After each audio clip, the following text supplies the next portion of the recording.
ரொம்ப ஆழ்ந்து சிந்திக்க வேண்டிய ஒரு பதிவு இது.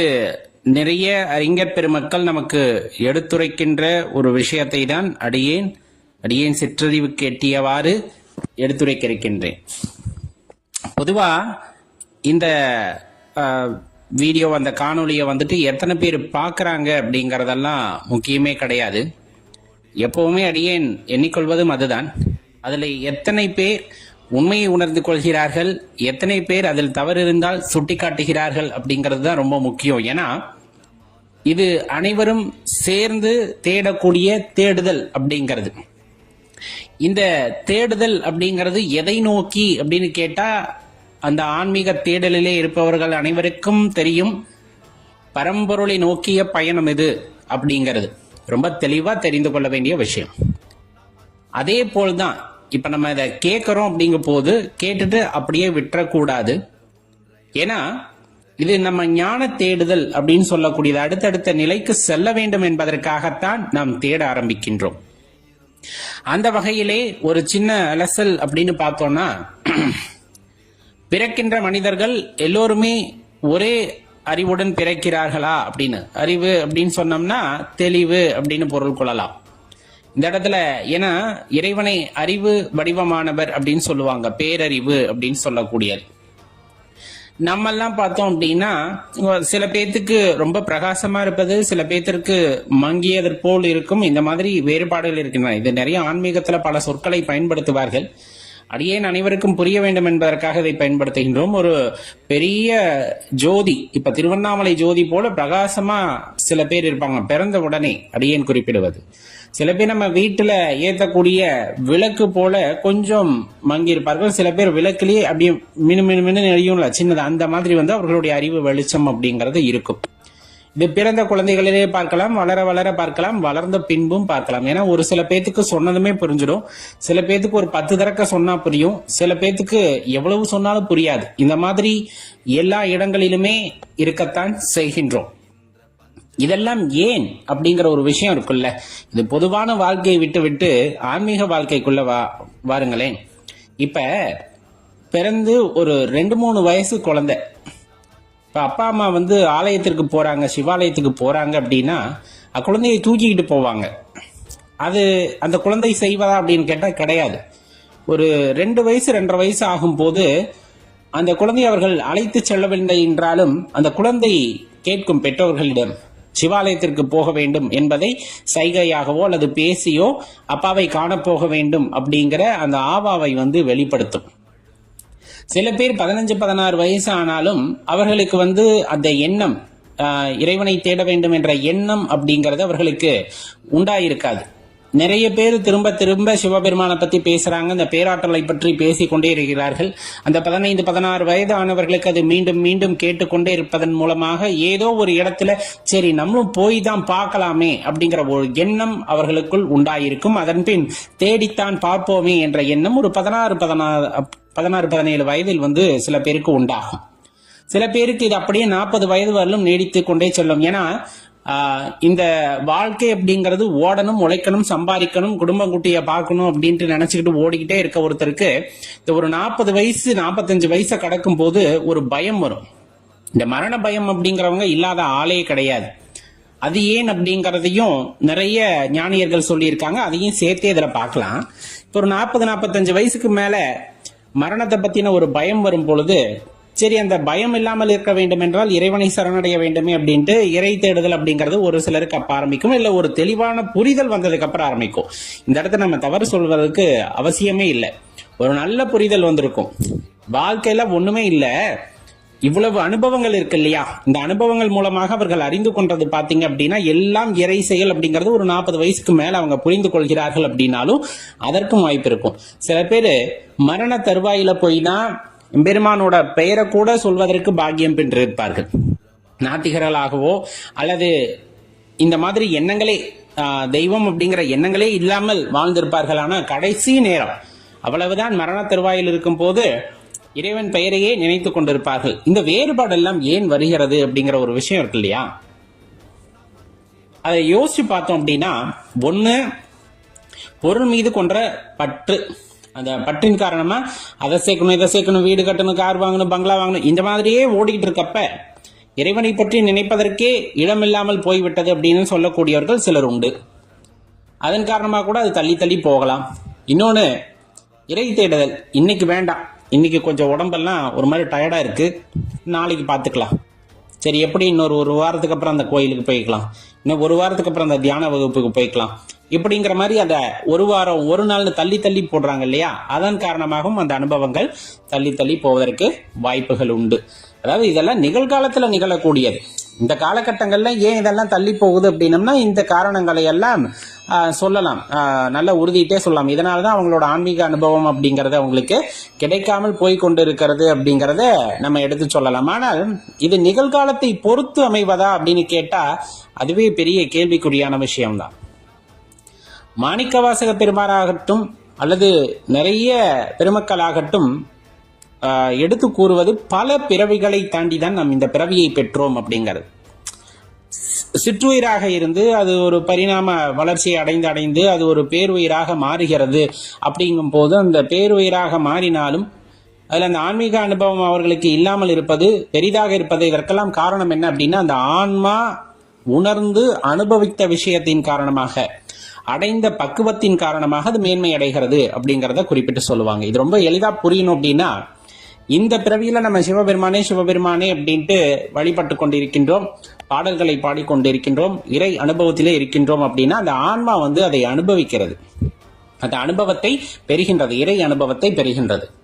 அந்த இறை அனுபவத்தின் பெற்ற ஆன்மா அழிவற்றது, அது நமக்கு தெரிஞ்சிருக்கும். இந்த உடல் தான் அழியக்கூடியது, இது ஒரு சும்மா பொம்மை மாதிரி தூக்கிட்டு வந்திருக்கும். இந்த ஆன்மா இந்த அனுபவத்தை பெறணும் அப்படிங்கிறதுக்காக இந்த ஆன்மா ஒரு குறிப்பிட்ட அனுபவத்தை பெற்ற போது இந்த உடல் அதற்கு ஏற்ற இடமாக இல்லை அப்படிங்கும் போது இந்த உடலை நீங்கி செல்லும். அந்த ஆன்மா அந்த அனுபவத்தை பெற்றிருக்கும். இப்ப நம்ம என்ன அனுபவத்தை பெற்றிருக்கிறோம் அப்படின்னா பாடல்களை பாடக்கூடிய அனுபவத்தை பெற்றிருக்கின்றோம். இன்னும் யோகம் செய்யக்கூடிய அந்த பக்குவத்திற்கு நாம் வரவில்லை.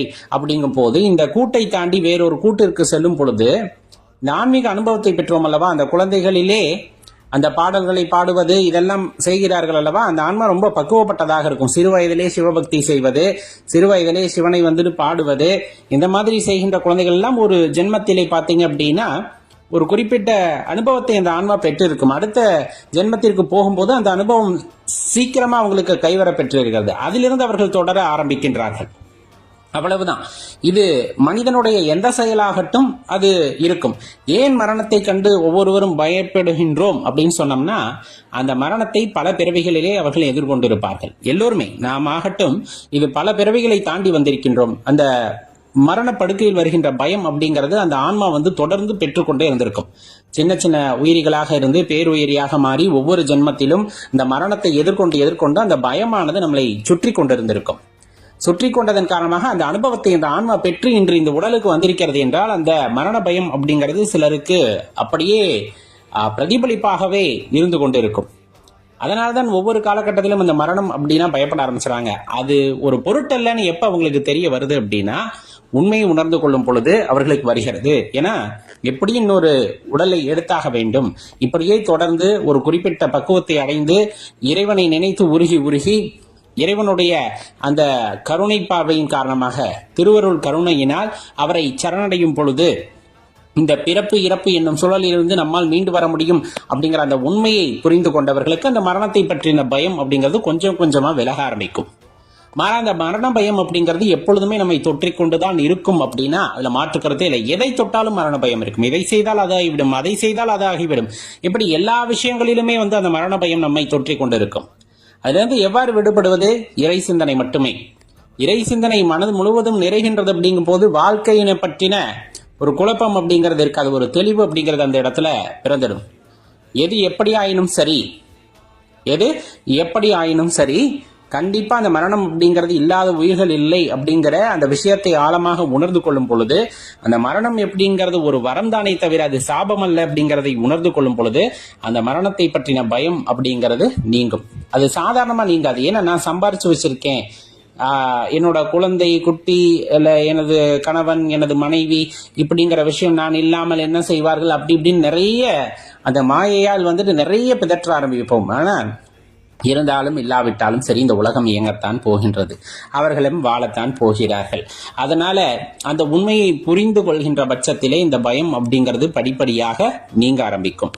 ஏற்கனவே சொன்ன மாதிரி நாம் எந்த அளவிற்கு அனுபவத்தை இந்த ஜென்மத்தில் பெறுகின்றோமோ அதனுடைய தொடர்ச்சியாக அடுத்த ஜென்மம் கிடைக்கப்பெறும் என்றால் அது இன்னும் வேகமாக இருக்கும்.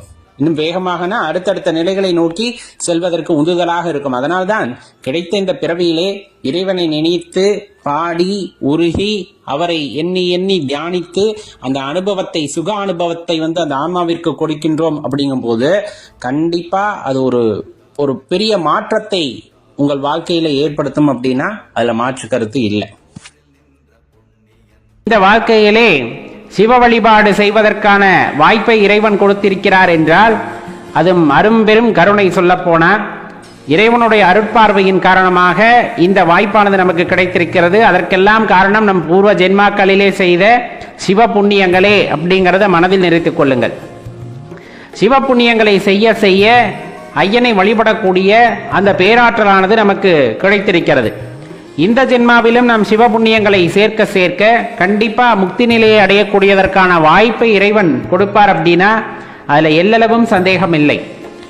இது ஒரு பக்கம் இருந்தாலும் அடியார் பெருமக்களோட பெரிய விண்ணப்பம் யாதெனில் இந்த பிறப்பில்லா நிலை அப்படிங்கிறது தான் பெரிய விண்ணப்பமே. எத்தனை சிவ புண்ணியங்கள் செய்தாலும் ஐயனோட பாதத்துல நமக்கு ஒரு இடம் கிடைத்து விட்டால் அதனை விட பெரிய சந்தோஷம் அல்லது மகிழ்ச்சி அப்படிங்கிறது இந்த ஆத்மாவிற்கு வேறு எதுவும் இருக்காது. ஆனால் இந்த பிறப்பானது மீண்டும் மீண்டும் ஏற்படுகிறதே, இதற்கு அடிப்படை காரணமாக இருப்பது கர்மம் தான் அல்லவா? அது நற்கர்மமாக இருந்தாலும் சரி, தீய கர்மமாக இருந்தாலும் சரி, அதனை கழிப்பதற்காக மீண்டும் மீண்டும் இந்த வாழ்க்கையானது கிடைத்து கொண்டே இருக்கிறது.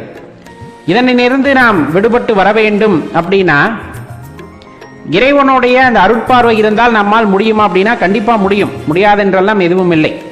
கர்மத்தை அனுபவித்துத்தான் ஆக வேண்டுமா? அனுபவித்துத்தான் ஆக வேண்டும். அதிலிருந்து மீண்டு வருவதற்கான வாய்ப்பு சிவபெருமானிடம் இருக்கிறது. சிவபெருமானை சரணடைவதில் இருக்கிறது.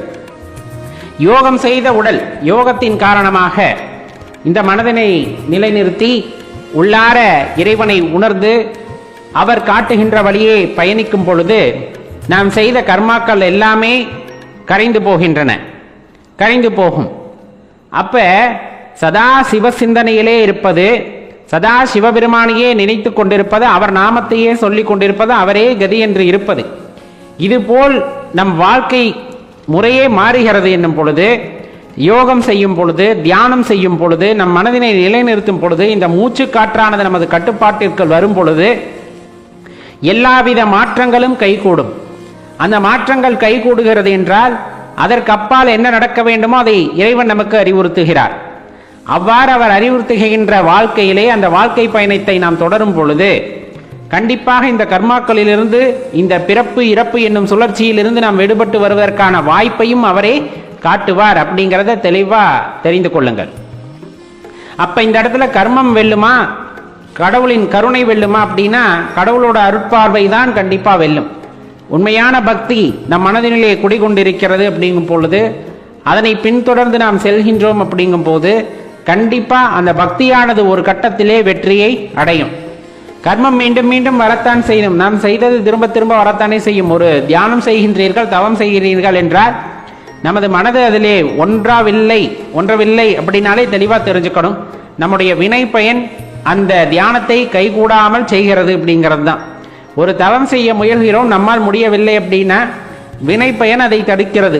அதனையும் மீறி நீங்கள் முயற்சி செய்து கொண்டே இருக்கிறீர்கள், தவமானது கைகூடுகிறது, தியானமானது கைகூடுகிறது, இந்த மாதிரி சமாதி நிலை வரை கைகூடுகிறது என்றால் எவ்வளவு கர்ம வினை இருந்தாலும் அவ்வினைகளை எல்லாம் இறைவன் அறுத்தெறிவார் அப்படிங்கிறத பொதுவாக தெரிந்து கொள்ள வேண்டும்.